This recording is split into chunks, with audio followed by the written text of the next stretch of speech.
11节的感动时刻，我们带你到台中，在东市有这么一位打板达人阿朱姐，家中经营的是米店，所以各种客家米食难不倒她。坚持真材实料，依循古法，像是9层糕，用再来米磨成米浆制作，同时绝对是真材实料。今天我们带您来品尝如何让大家吃得健康、古早味。台中东市的这家米店有一位打板达人，叫做阿朱姐。先生卖米，他则喜欢制作各式各样的客家米食。老板说，他们家的米食绝对真材实料，像是要呈现客家9层糕，就一定要用再来米。跟现在一般的是加工后的米粉，那个对我们人体来讲，这个是最容易被人体吸收的一种米。绝对不用外面的再来米粉来制作，坚持每个步骤不假他人之手，一定要用自家的米磨成浆。他说，这样做出来的米食不但健康，还能够有浓浓的古早味。磨好的米浆，再加入适量的红糖跟白糖搅拌，让红糖能够发挥香气，融入米浆之中。而接下来的步骤也很花功夫。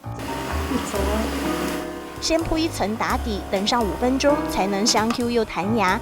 为什么会做9层糕？因为务农的时候，这可是最佳甜点。我是40年出生，有这个馍啦，有做点心，就是吃这个。说是9层糕，为什么动作只反复4次呢？阿朱姐说，以前为了吃得饱，现在为了吃得巧，所以怕孩子觉得太甜腻，她只做4层，不过口感一样多层次。耶，烧了，成功了！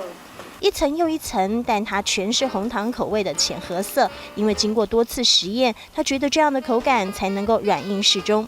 口感就是感觉就吃起来就像比较硬啊。因为这个米啊，米的它会沉淀，啊，你要4层，它要给它煮熟，要有一个时间。啊，我这就是一层一层。他制作的客家米食，除了自家人爱吃，左邻右舍也常常请他帮忙制作糕点。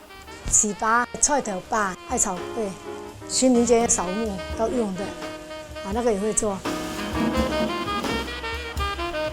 萝卜糕、新丁板、客家米食都难不倒阿朱姐，她还常常教社区妈妈制作，希望能够把客家米食的美味一直传承下去。